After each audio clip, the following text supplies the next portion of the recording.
Welcome back. This is Fighting for What's Right with attorney Barry Doyle. Barry, if someone decides to hire a personal attorney, what does it cost? Are there any upfront costs? Every personal injury lawyer works on what's called a contingency basis, which basically means we don't get paid unless we win.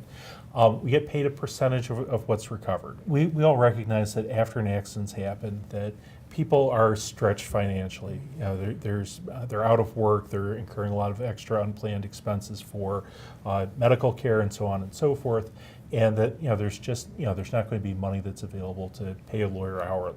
So we get paid a percentage of what's recovered.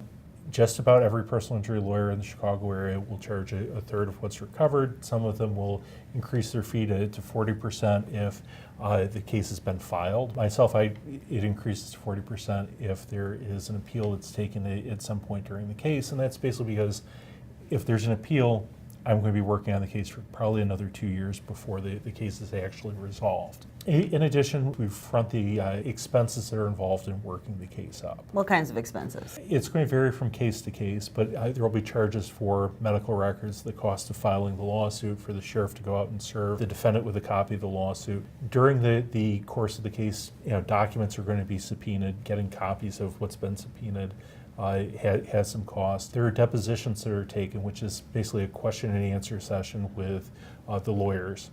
And there's a court reporter who takes down everything that's said. Wow. And over time, all this stuff adds up. Doctors will charge you by the hour, depending on what kind of doctor is involved in the case. I mean, some of them are a couple $100 an hour, but some of the really specialized surgeons, will be $1,000 or more an hour. Wow. So those case file expenses add up. As personal injury lawyers, we advance those expenses, but then we have to get paid those back at the end. So just kind of keep things simple and easy. If I were to take a case on and settle a case for $15,000 and spend $400 working the case up, the fee would be $5,000, a third of the $15,000.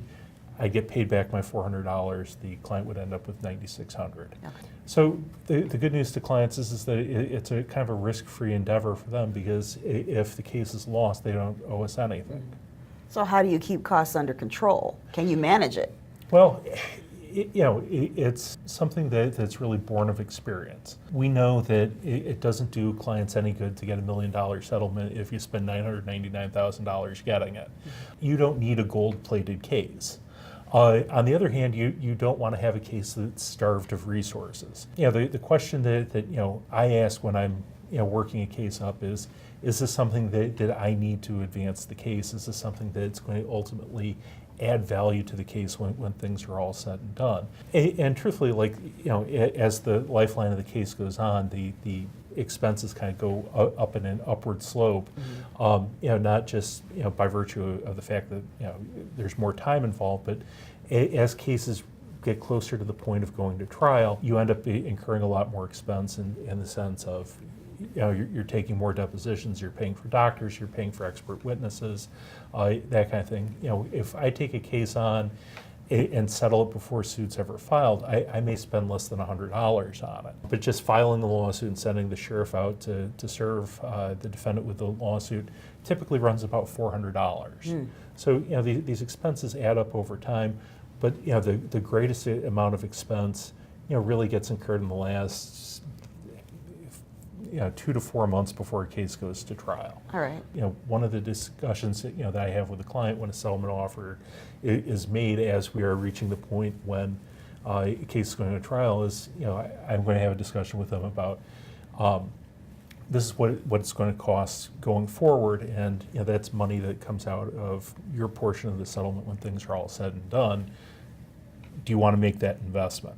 And that's something that clients have to make based on their own sense of values, their own tolerance for risk. This has been Fighting for What's Right with attorney Barry Doyle. Feel free to subscribe to our channel.